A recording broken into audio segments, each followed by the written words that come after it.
My name is Aaron Malik, and I'm 34 years old. CEO, founder, investor, those are the titles they attach to my name now. But before all this, I was just that guy. You know the one. Quiet in class, sat in the second row, never the first. Didn't raise his hand much. Built more in silence than I ever said out loud. I was invisible to most. But one person saw me, just long enough to tear me down in front of everyone. That day, it's been 11 years, but I still remember the air in the auditorium, dry and cold like the AC was set to punish us for attending. I can still hear the laughter echoing in my skull like it's looping on a broken tape. I can still feel how my heart thudded when she looked me dead in the eye and said, "You? You actually thought I'd go out with you?" Like the very idea disgusted her.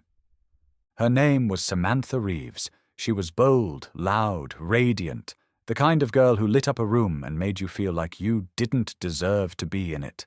Everyone wanted to be near her. I just wanted a moment of her time. I thought maybe, just maybe, I had a shot.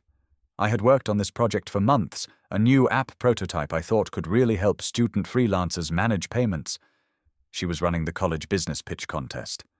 I thought I'd present the idea, and maybe ask her for coffee after. I rehearsed it in my mirror. I even wore a blazer. I looked like an intern at a funeral.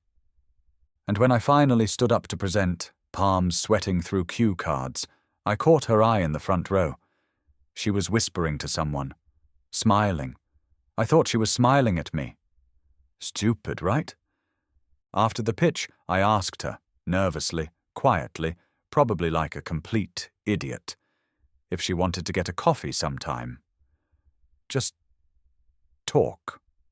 She turned to me, full volume, in front of everyone still packing up their things, and said, "Are you serious right now?"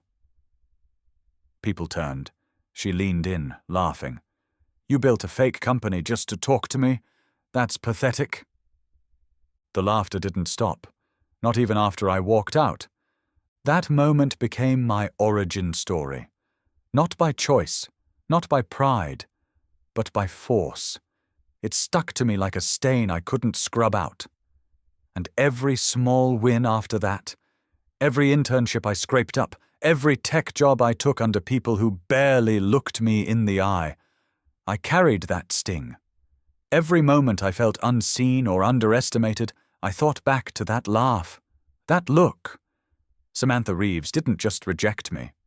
She erased me. Which is why today, this moment, this email, it feels like the beginning of something I never thought I'd live to see. I was in the middle of a review meeting, budget numbers, quarterly targets, all the things that should excite me but feel more like clutter now. I was scrolling through the new batch of applications for our operations expansion. 57 resumes. Most were the usual, clean fonts, keywords bolded, experience exaggerated. And then, like a ghost from a grave I never dug, I saw it. Samantha Reeves. There it was. Her name. Her attached cover letter. Polished, professional, desperate. She was looking for a role in our new brand strategy department. Said she admired our startup's resilience and values. Resilience? I nearly laughed out loud. She had no idea whose desk her name had landed on. No clue that the very company she wanted in on existed because she'd made a joke out of the man who now owned it. It was like staring at a storm you survived, years later, realizing it was never that big. Just loud. Loud enough to break you if you let it. And for a while I did let it.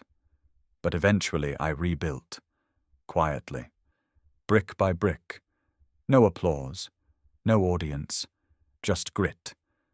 And now she was here, on my screen, asking for a shot.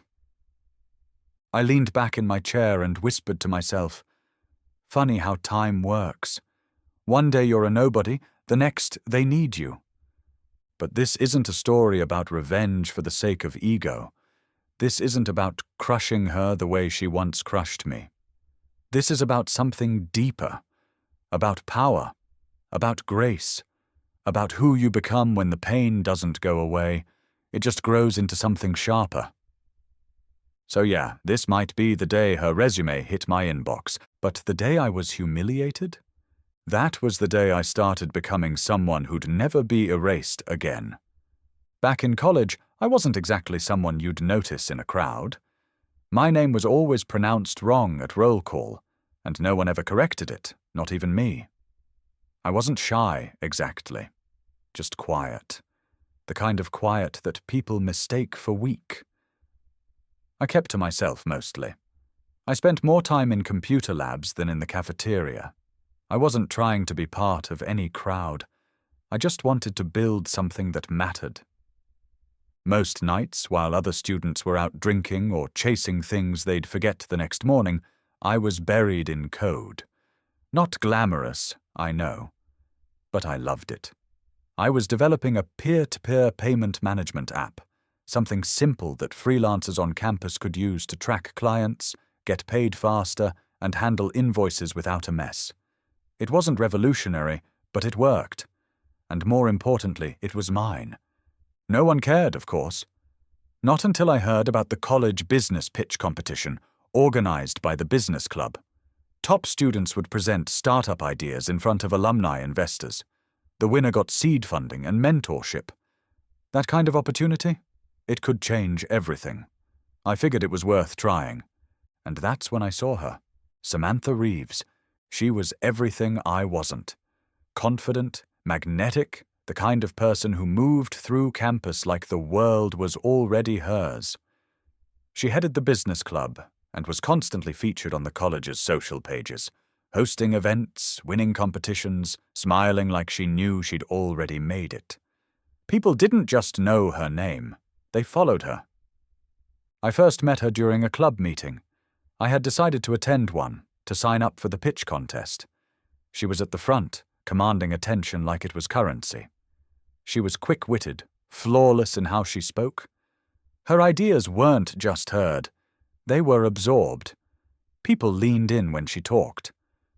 I stayed near the back, keeping my eyes low, clutching my sign-up form like it was the last piece of myself I had left.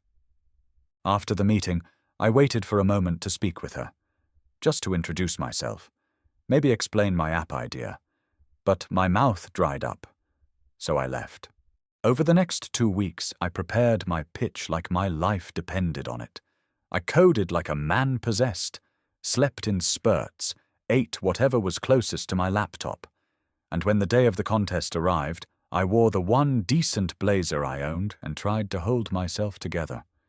The room was packed. Alumni, judges, students, all watching, waiting, sipping coffee that smelled more expensive than what I was used to.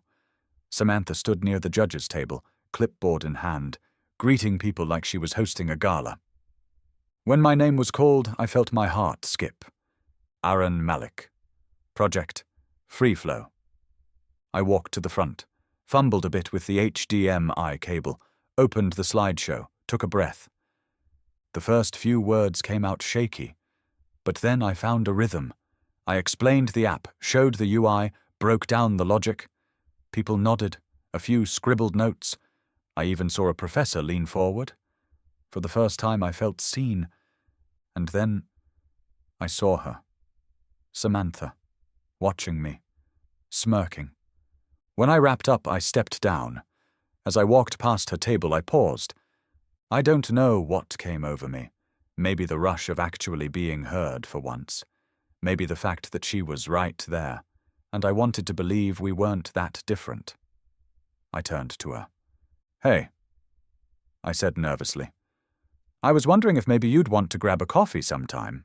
I'd love to hear more about how you built the club." There was a beat. She looked at me like I'd just spoken another language. Then she laughed, loudly. "Wait, you're serious?" she said. A few heads turned. "Did you build that whole app just to get me to talk to you?" she asked, still laughing. "God, that's actually kind of sad. You really thought you had a shot." The silence was immediate. Then a few awkward chuckles from people nearby. I froze. Her friends were behind her, smirking. One of them whispered something, and they all giggled. I couldn't speak. I just nodded, lowered my eyes, and walked out. By the time I got back to my dorm, someone had posted about it on a campus group chat. It spread fast. There was even a meme, a blurry photo of me on stage with the caption, "Built an app, got built instead." I laughed when I first saw it. That hollow kind of laugh where your stomach twists. I told myself it didn't matter, that people would forget. But they didn't. Not entirely. For the rest of that semester, I was that guy. People looked at me with amused pity. Some avoided me altogether. I stopped going to club meetings, stopped going out. My confidence, gone. Not just shaken, shattered. I didn't just feel invisible anymore. I felt insignificant. Like my ideas didn't matter, like my voice didn't matter, like I didn't matter. But somewhere in that mess, somewhere between humiliation and hopelessness, something hardened in me. It didn't happen overnight. But it did happen. I started working in silence, not just on my code, but on me, on how I thought, how I reacted. I began seeing every smirk, every dismissal, every rejection, not as defeat, but as fuel. I didn't want to prove them wrong anymore. I just wanted to prove myself right. And I made a promise. I wouldn't be the punchline forever. Number one day they'd remember my name not because it was funny, but because it was everywhere. And now, 11 years later, here I am. CEO, founder, a name that investors know, a brand people trust. And on my desk, her name, on a resume, asking for a position at my company. Tell me that's not poetic. After that moment with Samantha, everything just stopped. I stopped going to classes unless attendance was mandatory. I avoided the cafeteria, I skipped club meetings. Even my professors noticed, but no one really said anything. Maybe they didn't know what to say, or maybe they didn't think it mattered. That's the thing about humiliation. It doesn't shout at you. It whispers. It isolates you from the inside out. My roommate moved out a month later, said I was too quiet, said it felt like living with a ghost. He wasn't wrong. I barely spoke, ate instant noodles, sat in the same hoodie for days, the one with the coffee stain down the sleeve I never bothered to wash. I didn't even touch my laptop for 2 weeks, the same laptop that had once felt like an extension of me. And yeah, I considered dropping out. I opened the university portal 3 times and hovered over the withdrawal button. I imagined the freedom of disappearing, of going back home, getting a basic job, pretending that none of this ever happened. That Samantha had never said those words, that the laughter never echoed like a curse I couldn't outrun. But I didn't click it. I don't know what stopped me. Maybe it was stubbornness, maybe shame, or maybe some tiny part of me, buried so deep I could barely hear it, whispered, "You're better than this." So I did the only thing I knew how to do. I started building again, not out of hope, out of spite. I poured the humiliation into lines of code. Every laugh, every whisper behind my back, every look of pity. They became variables, functions, strings. I didn't know what I was building it for anymore. I just needed to feel like I could make something. Something that worked. Something that didn't judge me. After graduation, I didn't walk the stage. My parents came to town, took a blurry photo of me in a wrinkled shirt holding a degree I wasn't sure I'd earned. They were proud. I smiled for the picture. Then I packed 2 bags, took what was left in my savings, and moved to the city. No job, no contacts, just the idea that maybe, if I was far enough from where I'd failed, I could try again. I slept on friends' couches, sometimes friends of friends. I did deliveries, cleaned offices after hours, picked up shifts at a call center just to cover Wi-Fi and coffee. I was broke, but not broken, not completely. Every night, after the shift ended and my back felt like it was made of crushed wires, I'd open my laptop and work on the app. I rebuilt the entire back end, gave it a new name, Pulse. It was sleeker now, cleaner. The UI looked professional, not like some student project. I added features, payment reminders, built-in tax summaries. It was starting to feel like something real. I applied to dozens of startup incubators, pitch fests, grants, anything that would give me a chance.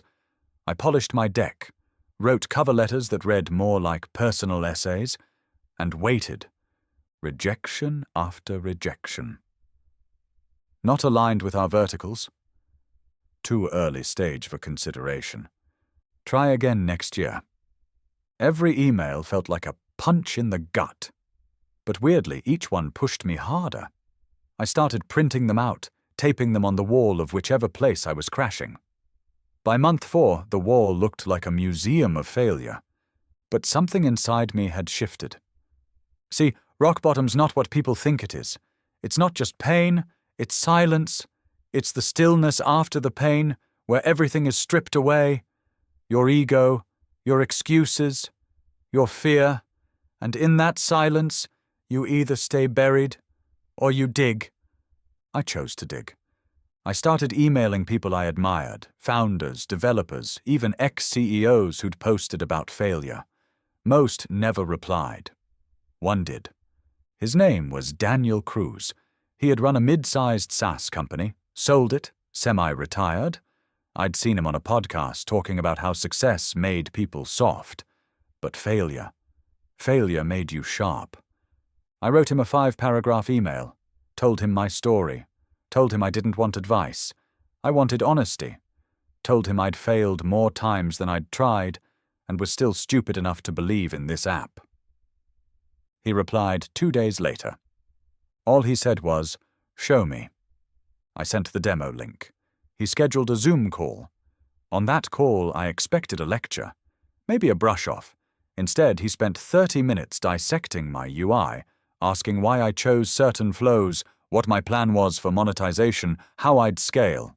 And then he said, "You've got something." Not a product yet, but something. It was the first time someone had said that to me and meant it. Daniel didn't invest. Not yet. But he offered something better. Mentorship. Feedback. A second set of eyes that didn't roll or look past me. He made introductions, helped me land my first test clients, 2 small freelance networks that agreed to try Pulse out. It wasn't flashy, but it was real. People were using something I built, not laughing at it, not mocking me, using it. And with every client, every tiny bit of progress, I felt something I hadn't felt since that day in the auditorium. Validity. I still thought about Samantha sometimes. Not in the bitter way you might think. I thought about how one sentence from one person could gut you, and how 1,000 sentences from yourself were still not enough to rebuild what they broke. But I was learning. That humiliation, that wasn't the end, it was the fire. It burned everything I wasn't, until all that remained was who I could become. And yeah, I still doubted myself, still got rejection emails, still second-guessed every decision. But I showed up, every single day. No applause, no guarantee. Just a laptop, a borrowed couch, and a belief that if I kept building long enough, someone, anyone, would finally say yes. Funny thing is, the first yes that truly mattered came from someone I'd never met, in a 10-word email.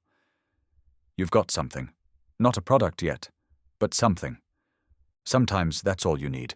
Not a spotlight, not a stage, just someone, somewhere, willing to say, "I see you." Because when no one believes in you, not even yourself, and you keep going, that's not ambition, that's survival. And it turns out rock bottom has Wi-Fi, and sometimes that's all you need to start again. Daniel Cruz wasn't who I expected him to be.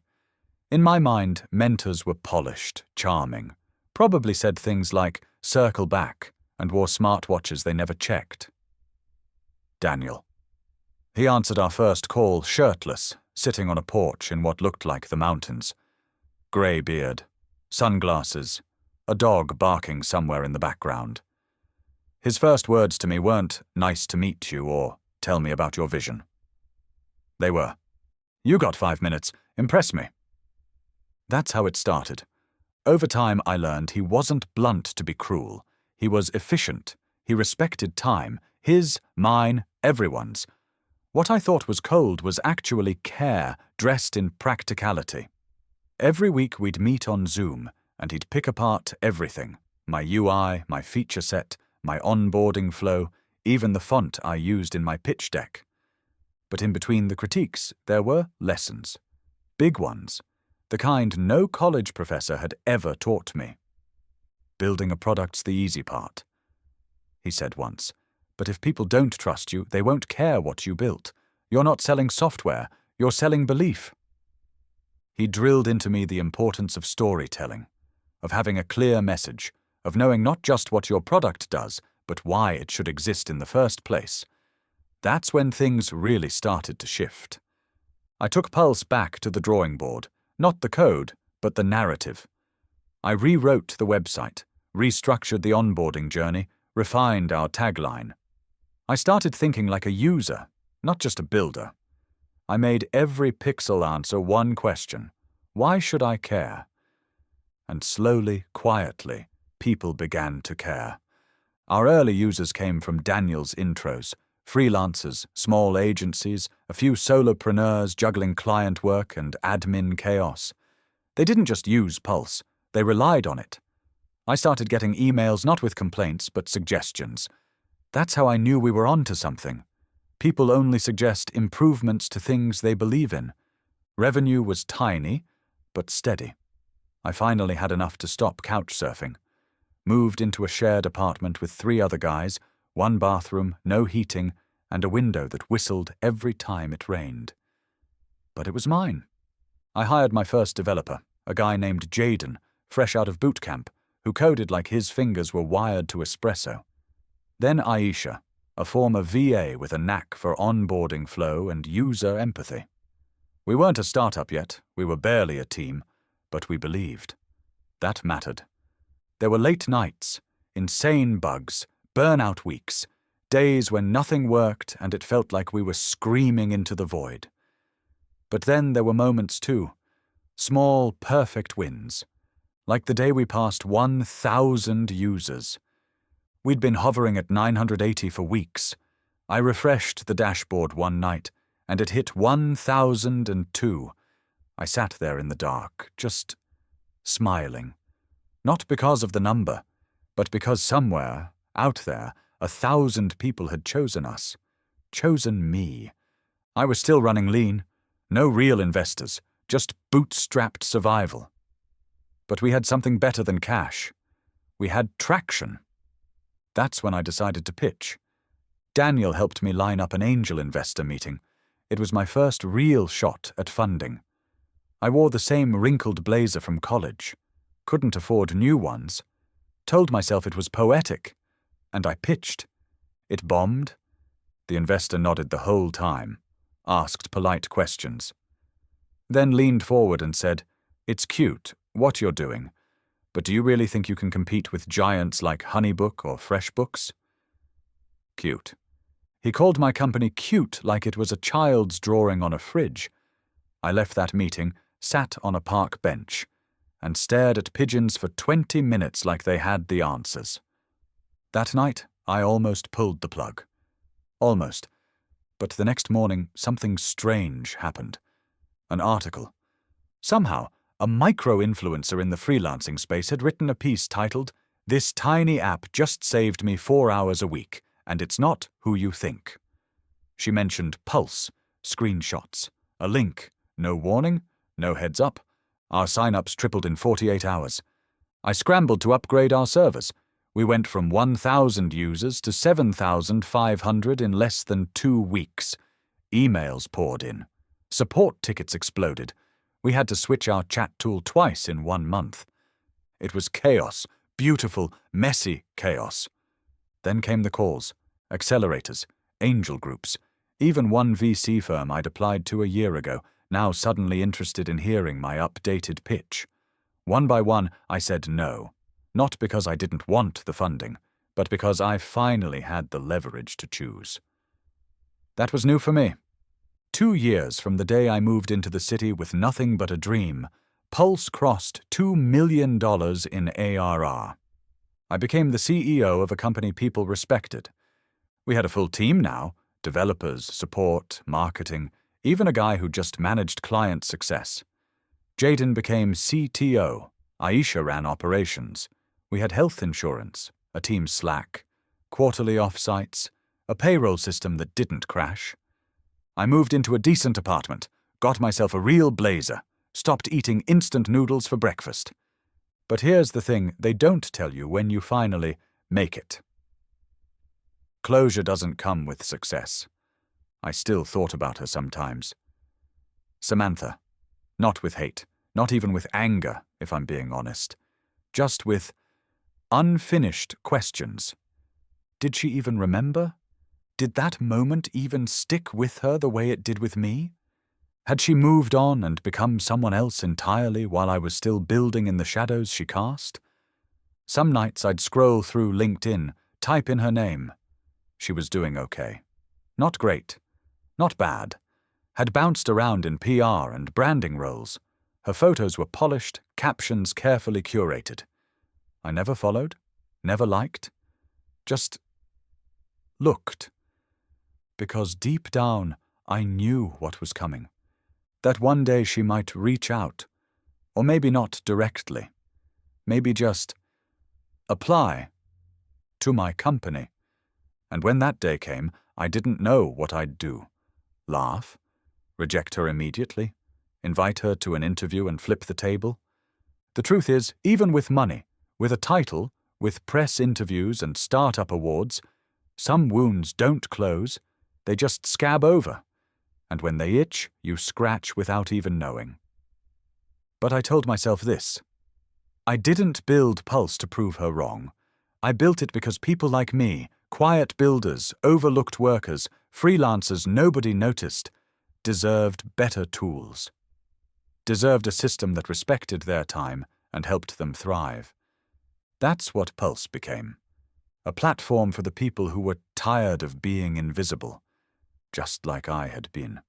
It started with an email I almost deleted. Subject line: Entrepreneur Summit Invitation, Guest Speaker Inquiry. I thought it was spam, another online conference trying to fill a Zoom schedule, but when I opened it, I saw the letterhead. My old college, the same auditorium, the same business department, the same summit I had once walked into with a nervous smile and a demo app, and walked out of humiliated. This time, they wanted me back. Not as a contestant, not as an audience member, as the keynote speaker. I stared at the screen for longer than I'd care to admit. I read the email 3 times. There was a list of past speakers, founders, CEOS alumni. The woman writing it said she'd followed Pulse's growth and thought our journey would inspire the next generation of builders. Inspire. That word sat heavy. I said yes, of course I did. But I didn't tell anyone. Not Jaden, not Aisha, not even Daniel. This wasn't about business. This was personal. The event was 2 months away. I could have flown in the morning of, but I came a day early. Checked into a cheap hotel near campus, ate dinner alone, walked the quad like a ghost revisiting his grave. Nothing had changed, and everything had. The trees were taller, the coffee shop was still there, but now served oat milk and had QR code menus. The auditorium? It was the same. Same echo. Same creaky floorboards. Same long row of folding chairs where I had once shrunk into myself, wishing to disappear. On the day of the summit, I wore a dark suit. Clean. Tailored. Nothing flashy. The kind of suit you wear when you don't need to impress anymore. I walked into the green room backstage and looked at myself in the mirror. Same eyes. Same name. But the boy from 11 years ago. He was gone. When the host called my name, I stepped out into the light. Applause greeted me, not wild or over the top, just respectful, curious, eager. I walked up the steps, nodded at the moderator, and stood at the same podium I'd once fumbled over nervously. My hands didn't shake this time. I scanned the crowd, not looking for her, but knowing I'd know. And there she was, Samantha Reeves, front left, third row, still radiant, still sharp. She looked older, more reserved, but I'd recognize her anywhere. Her eyes widened slightly when they met mine. That was all I needed. No gasps, no dramatic tension, just recognition. She knew who I was. She knew this moment was layered. I took a breath, smiled, and started. When I was a student here, I stood in this room with a prototype in one hand and anxiety in the other. A soft laugh rippled through the crowd. I pitched an app called Free Flow. It wasn't perfect, but I believed in it. I thought belief was enough. Another pause. It wasn't. Not at first. Belief alone doesn't carry you. Humiliation followed me out of this building that day. For weeks, I couldn't code, couldn't think. I almost dropped out. Now they were silent, really listening. But failure, if you let it, becomes a forge. I built Pulse in the dark, on borrowed Wi-Fi, with less money than a Netflix subscription. Not to be famous, not even to be rich. I just wanted to matter. I didn't look at her again. I didn't need to. This wasn't about her, not anymore. 2 years ago, we crossed 2 million in recurring revenue. Last month, we rolled out a feature requested by a solo designer who had been using Excel to invoice for 6 years. She cried when we showed her how easy it could be. That's why I build. I walked them through our first failures, our near bankruptcy, the investor who called Pulse cute. I told them about rock bottom having Wi-Fi, about building from spite and healing through usefulness. The room stayed with me the whole time. If you're in this room and you've ever been overlooked, mocked, or dismissed, I want you to remember something. Your worth doesn't come from applause. It comes from what you keep building, even when no one's clapping. I ended there. No dramatic pause, no drop-the-mic moment, just quiet truth. They stood, applauded. A few students came up after, professors too. Some told me they remembered that old pitch, that they were proud of how far I'd come. A student asked how I stayed motivated. I told her I didn't. I stayed moving. Samantha didn't approach me immediately. She waited until the crowd thinned out and I was folding up my notes. Then she walked over. Same measured stride, same careful poise. "Aaron," she said, voice softer than I remembered. "That was incredible, really." I nodded. "Thanks." There was a silence. Not awkward, just waited. "I wasn't sure if you'd remember me," she said. I looked at her. "I remember everyone who shaped me," I said, "especially the ones who didn't mean to." She blinked, then smiled. Tired, maybe. Maybe regretful. I couldn't tell.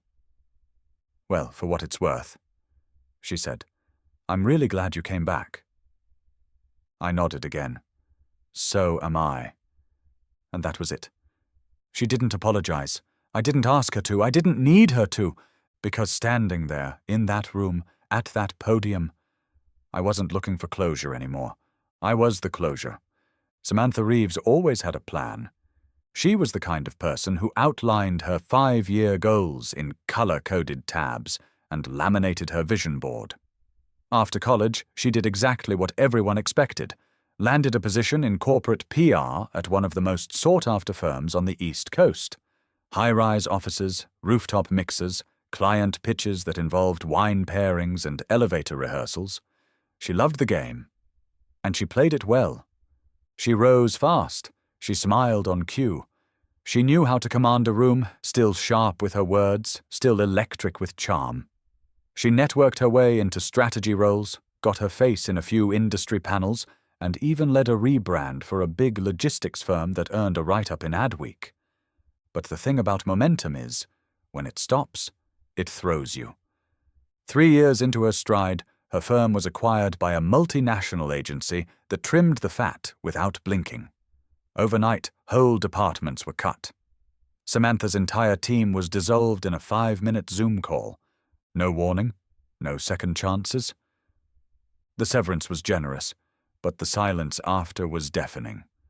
The job market wasn't what it used to be. Branding teams were downsizing. Companies weren't looking for storytelling, they were looking for survival. And suddenly, Samantha, who had always been in control, was one of hundreds applying for the same senior associate roles she would have scoffed at 6 months ago. At first, she was selective. She applied to companies with sleek websites, clean copy, and C-suite names she recognized from her LinkedIn connections. But rejection humbles you. After the 5th, "We've chosen to proceed with another candidate," she widened the net. After the 12th, she started writing longer cover letters, tailoring every paragraph. After the 19th, she removed the title Director from her resume and replaced it with Team Lead. Made herself sound less threatening, more coachable. It wasn't easy, but she told herself it was temporary. She stumbled across Pulse on a startup hiring board. She didn't recognize it at first. The name rang a faint bell, but nothing clicked. The listing was for a brand strategy consultant, remote, flexible. The posting mentioned modern storytelling, async culture, and a desire to work with people who've been underestimated before. That last line caught her. It sounded personal. She clicked through the site. Sleek interface, clean, empowering tone, the kind of startup she would have proudly pitched to in her old agency days. She downloaded the media kit, checked out the team page. No founder photo, no big ego bios, just initials and titles. Interesting, she thought. She tailored her resume, emphasized her startup experience, leaned on her freelance branding gigs. She even crafted a warm, thoughtful cover letter that opened with, "I believe brand stories should be honest, human, and just a little bit brave." Then she hit send, and somewhere, in a different city, at the corner of a polished glass desk, that email landed in my inbox. It was a Tuesday, late afternoon. I'd just wrapped up a hiring call with Aisha about expanding our content and positioning teams. We were growing faster than expected, and while most founders panicked at the idea of hiring too quickly, I'd learned to trust my gut. And my people. Aisha had flagged a few resumes that stood out. "Got a batch here you might want to peek at," she said. I opened the folder, scanned. Most were impressive, some forgettable. And then, there it was. Samantha Reeves. I stared at the name like it was a mirage. My eyes read it twice before my brain caught up. There was no photo, no obvious trigger. But the name. I could never forget that name. My cursor hovered. I opened her resume. Polished, experienced, smart formatting, keywords in all the right places. I moved to her cover letter. "I believe brand stories should be honest, human, and just a little bit brave." I sat back in my chair. The universe really did have a sharp sense of humor. I wasn't angry, not like I thought I'd be. I didn't feel a rush of revenge. I didn't want to flip the table or throw the laptop across the room. I just sat with it. The same person who once made me question if I was worth looking at was now applying to a company I'd built from the ground up. Not because she knew it was mine, but because she needed it. That, more than anything, was the shift. She didn't see me when she clicked apply, but I saw everything. I clicked open our shared files and forwarded the resume to Aisha with one line.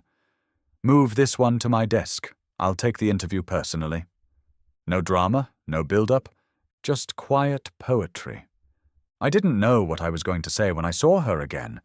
Didn't know how I'd feel. Whether I'd confront her or let her twist slowly in the silence of recognition. But I knew this. This wasn't her story anymore. It was mine. And for the first time, I was the one holding the pen. There's a certain irony in scheduling an interview with someone who once made you feel invisible. You imagine it'll feel triumphant, like a victory lap. But as I set the meeting time and sent the invite, I wasn't thinking about revenge. I was thinking about control. For the first time in over a decade, I would be face to face with the one person who unknowingly built the fire I forged my entire career in. Not because she mentored me, not because she believed in me, but because she mocked me. And now she was walking into my office, on my time, unaware. The day of the interview I arrived early. I do that often, not out of habit, but because silence before a storm gives me focus. I sat at the end of our minimal glass-paneled meeting room.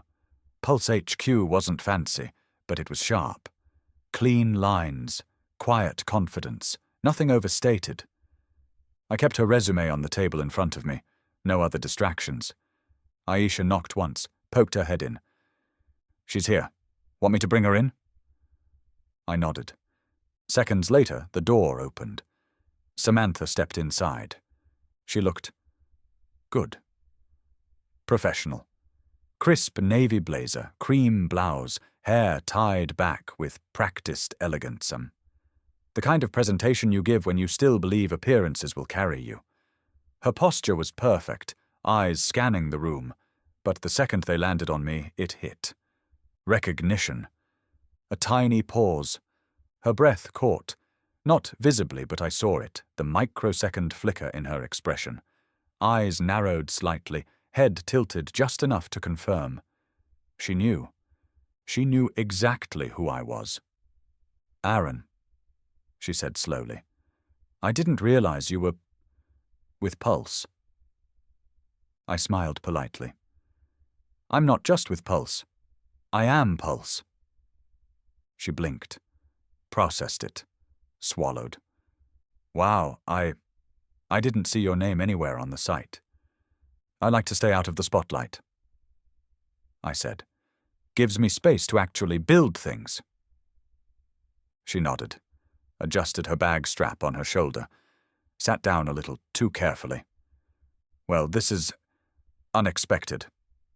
I opened her resume, looked at it as if for the first time. "Let's begin." Her confidence had slipped. Just slightly, but she was trained well. Decades of boardroom composure kicked in. She straightened her shoulders and launched into a pitch. She talked about her agency work, her brand repositioning for a logistics firm, her brief stint freelancing. She dropped buzzwords like narrative equity and market reframing.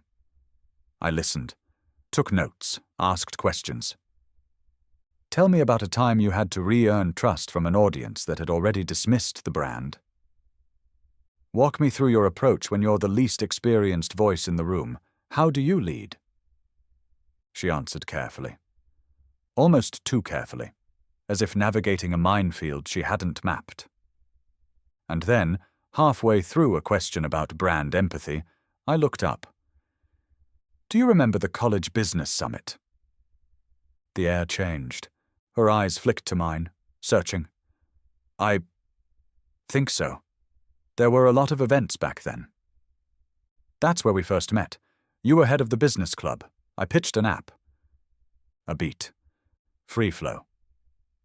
Now it clicked. Fully. Her lips parted slightly. Her shoulders sagged just a little. "Oh," she said, quiet now. "Right." I kept my expression neutral, not cold, not smug, just measured. "After the pitch I asked you for coffee. You said I built a fake company just to get your attention. Said it was pathetic." Her face went pale. She shifted in her seat, looked down at her hands. "Aaron, I was young. I didn't mean to—" "You laughed," I said, not unkindly. "You laughed, and everyone else did too. And that laugh, it followed me for years." Silence. She took a breath, composed herself. "I'm really sorry for how I said it. I never meant to humiliate you. That wasn't—" I held up a hand. It's not about the apology. I'm not looking for closure. This isn't a setup. Her eyes searched mine. Then why bring me in? Because I wanted to know, I said, if you remembered. Because I always did. She looked down again. This time, she didn't recover as fast. I closed her resume gently. You're qualified. On paper, more than qualified. Your experience, your insights, they could be useful to the right brand. But I'm building something different here. Something with values, integrity, empathy that isn't performative. And that last part is the most important. She nodded, slowly. I continued. See, Samantha, what you did to me wasn't a crime. You didn't ruin my life, but you helped shape it. Not with support, but with dismissal. And while I've forgiven the memory, I haven't forgotten the lesson. She looked up, met my gaze. I don't expect a job, she said. I can walk away knowing I deserved that. I leaned back. You didn't deserve humiliation. No one does. But you don't get to decide what parts of your past follow you forward. You just learn to carry them better. She nodded again. For what it's worth, she said softly. You've built something incredible. I gave her a slight smile. I know. She stood, reached for her bag. Thank you for your time. As she turned to leave, I said one last thing. You apologized for your tone, Samantha, but not your actions. She paused at the door. You're right, she said. I was cruel, I was careless, and I'm sorry. Then she walked out, and I sat there for a long while, staring at her resume. I didn't feel triumphant. I didn't feel vindicated. I felt clear. This wasn't revenge. This was redemption. Mine, not hers. And for the first time, the laugh in my head finally faded. After she left the room, I didn't speak to anyone for the rest of the day. No calls, no Slack messages, no calendar pings. I closed the door to my office and just sat. Her resume was still open on the screen. So were our hiring notes. Aisha had left a little comment on the doc. Impressive client retention stats, strong writing voice. Jaden had left one too. Would be a great asset to brand expansion. My team didn't know the history. They didn't know what that name meant, what that moment in my life had carved into me. To them, she was just another candidate, talented, polished, ready to contribute. And they were right. On paper, she was a fit, a damn good one. But something inside me twisted at the idea of bringing her in, of seeing her name pop up in our Slack threads, her initials in our email chain, her face on Zoom calls. It wasn't hate.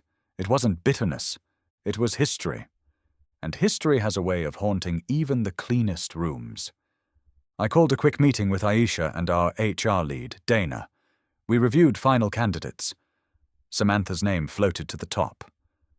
Aisha looked at me. She nailed the interviews. What's your hesitation? I didn't answer right away. I'm just thinking. Dana raised a brow. We're looking to fill this next week. If there's a concern, it's better to flag it now. I told them I'd circle back. Then I walked out. I grabbed a coffee from the machine in the hallway, stood by the window in the stairwell, my unofficial thinking spot. It overlooked the city, but more importantly, it gave me perspective. The question burning in my mind wasn't, should I hire her? It was, what does justice actually look like here? Is justice hiring her and making her answer phones for the first 6 months?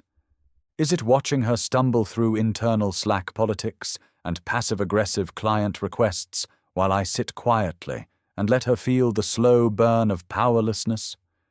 Or is justice rejecting her the same way she rejected me? No drama? No feedback?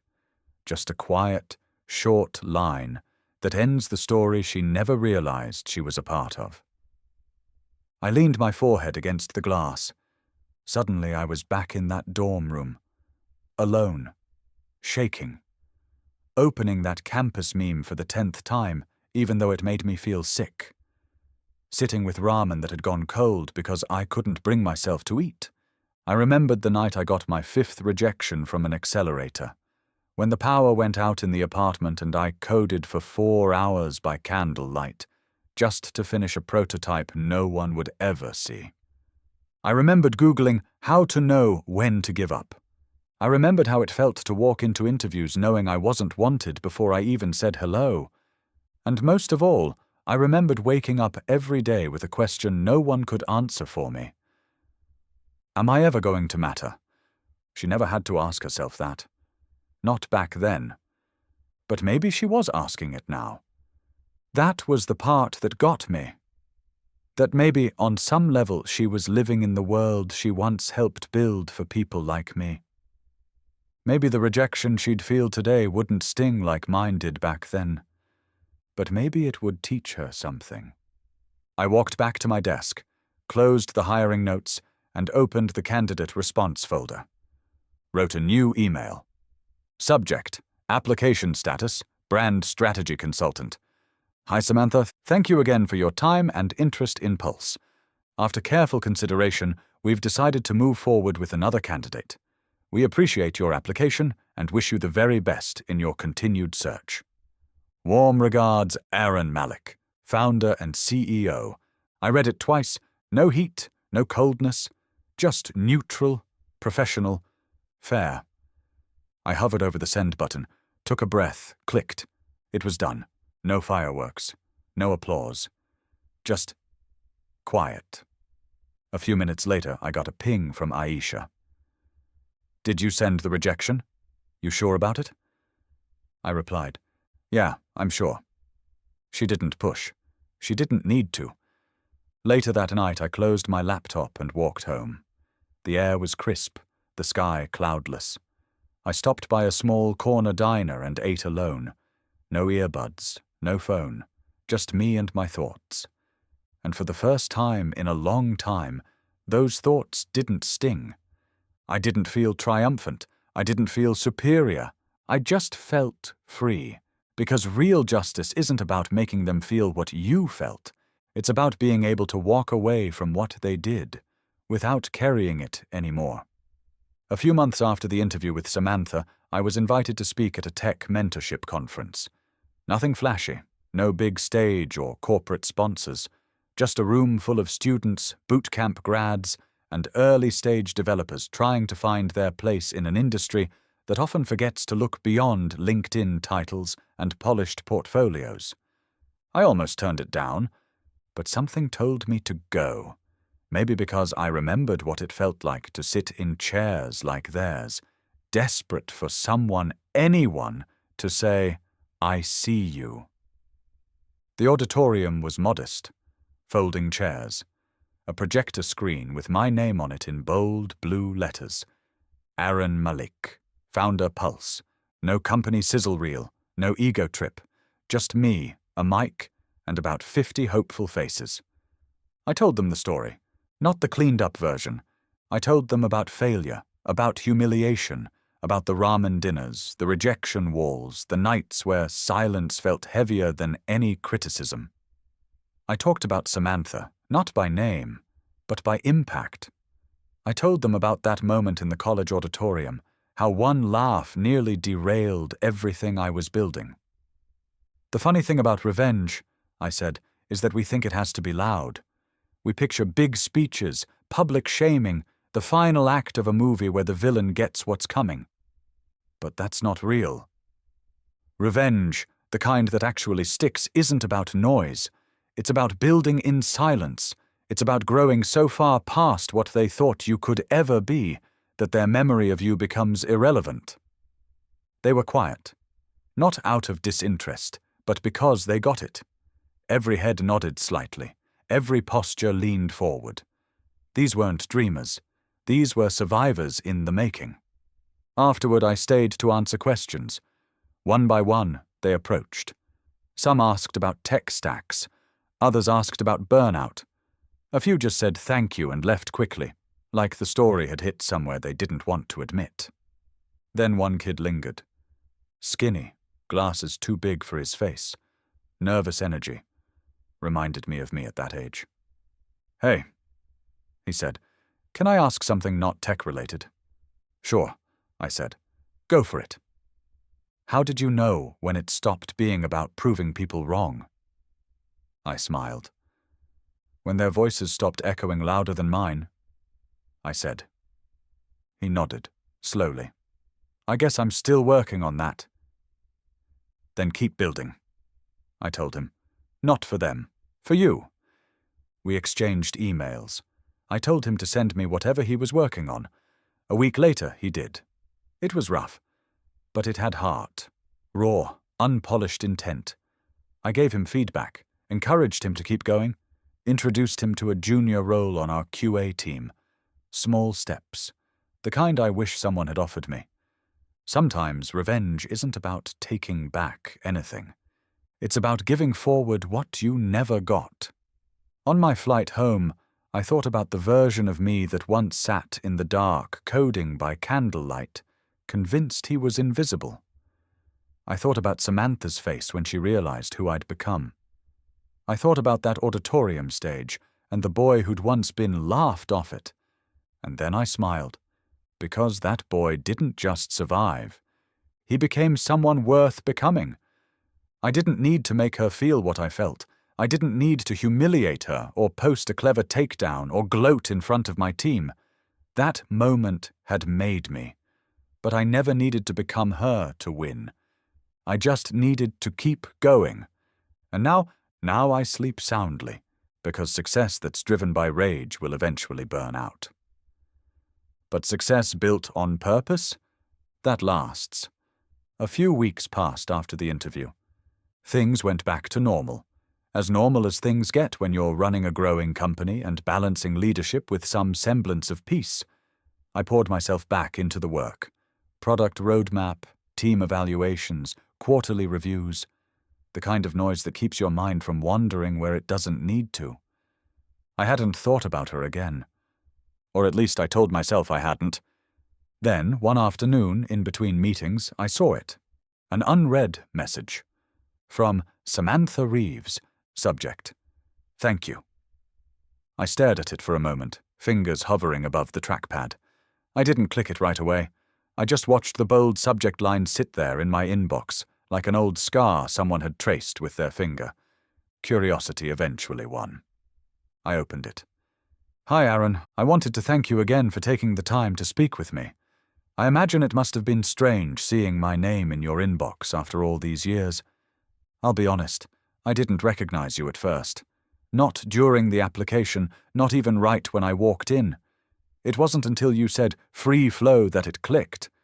I've thought a lot about that day since our interview, about how I responded to you back then, about how easily I dismissed someone who was just trying to be seen. I'm not proud of it. The truth is, I treated a lot of people that way back then. Brushed them off, talked down to them, made jokes I thought were harmless. But they weren't. I see that now. I didn't write this expecting anything, just wanted you to know that I remember now, and I regret who I was. Sincerely, Samantha, I read it once, then again. It wasn't a plea. It wasn't an excuse. It was honest. But even honesty doesn't entitle you to a reply. I didn't feel anger. I didn't feel relief. I just felt still. It was the kind of message I'd once fantasized about getting. The apology. The acknowledgement. The full circle moment where the person who hurt you sees it. Really sees it. But reading it now, I realized something. I didn't need it. Not anymore. I hovered over the reply button. Thought about what I'd say. Thought about telling her I forgave her. That we all grow. That people change. But none of that needed to be said. Forgiveness doesn't always need an audience. Closure doesn't always need a bow. Sometimes it just needs silence. I clicked archive. Not delete. Not mark unread. Just filed away. Out of sight, but not out of existence. The inbox stayed open, as it always does. Messages come and go. Some stay. Some get buried. But this one? It had served its purpose. I leaned back in my chair and let out a slow breath. This wasn't about her anymore. It never really was. It was about me, who I became in the aftermath of that moment, who I chose to be when no one was watching, when I had every reason to turn bitter and instead turned quiet, built in silence, grew in the dark, rose without applause, and in the end, I didn't need a mic drop. I didn't need revenge wrapped in headlines or social media likes, because the truth is, some doors don't slam shut. They don't even creak. They just close, quietly, without ceremony, without needing to be opened again.